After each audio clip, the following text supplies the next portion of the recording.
Assalamualaikum warahmatullahi wabarakatuh. Perkenalkan, nama saya Andi Putri Ada Rahman dengan NIM 90501230001 dari jurusan Perbankan Syariah. Tujuan saya membuat video ini untuk memenuhi tugas dari salah satu mata kuliah, yaitu Ekonomi Mikro Syariah. Di dalam video ini, saya akan memaparkan resume tentang pasar monopoli. Nah, langsung saja ke poin yang pertama. Yang pertama ada definisi monopoli. Monopoli adalah struktur pasar di mana hanya ada satu penjual atau produsen yang menguasai seluruh pasar untuk suatu produksi atau jasa tanpa adanya pesaing.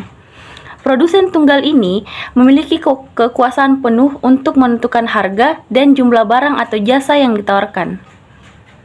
Poin yang kedua yaitu ciri-ciri pasar monopoli. Ciri-cirinya itu hanya ada satu penjual, produk tidak memiliki substitusi, hambatan masuk yang tinggi, dan kekuatan penentu harga. Poin yang ketiga ada faktor-faktor yang menimbulkan monopoli. Yang pertama, hak istimewa pemerintah, misalnya pemberian lisensi atau konsesi. Yang kedua, kepemilikan sumber daya. Perusahaan memiliki kontrol atas sumber daya penting. Yang ketiga, skala ekonomi. Perusahaan besar dapat memproduksi lebih murah sehingga mendominasi pasar. Yang terakhir, paten atau hak cipta. Poin yang keempat, kurva permintaan dan kekuatan monopoli. Yang pertama, kurva permintaan. Dalam pasar monopoli, kurva permintaan berbentuk miring ke bawah karena perusahaan adalah satu-satunya penjual. Kekuatan monopoli mengukur kemampuan perusahaan untuk menetapkan harga di atas biaya marginal. Poin yang kelima ada kurva penawaran monopoli. Dalam monopoli tidak ada kurva penawaran standar seperti pada pasar persaingan sempurna. Poin yang keenam, keseimbangan perusahaan monopoli. Perusahaan monopoli mencapai keseimbangan saat laba maksimal, yaitu pada tingkat produksi di mana MR sama dengan MC. Pendapatan marginal sama dengan biaya marginal. Poin yang ketujuh, monopoli alamiah.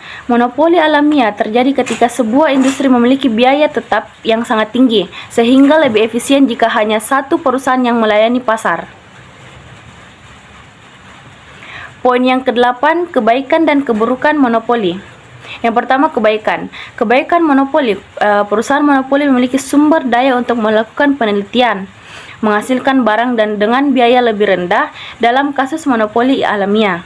Tidak ada persaingan yang menyebabkan fluktuasi harga. Keburukan monopoli, ada monopoli bisa menetapkan harga tinggi karena tidak ada pesaing. Output lebih rendah dibandingkan pasar persaingan sempurna. Konsumen dirugikan akibat keterbatasan pilihan dan harga yang tinggi, dan kurangnya inovasi. Poin yang terakhir, monopoli dalam perspektif Islam. Dalam ekonomi Islam, monopoli atau ihtikar dilarang jika menimbulkan kezaliman atau merugikan masyarakat. Monopoli yang mengeksploitasi kebutuhan orang banyak dengan menahan pasokan dan menaikkan harga adalah haram. Islam menekankan prinsip keadilan dan maslahah atau kepentingan umum.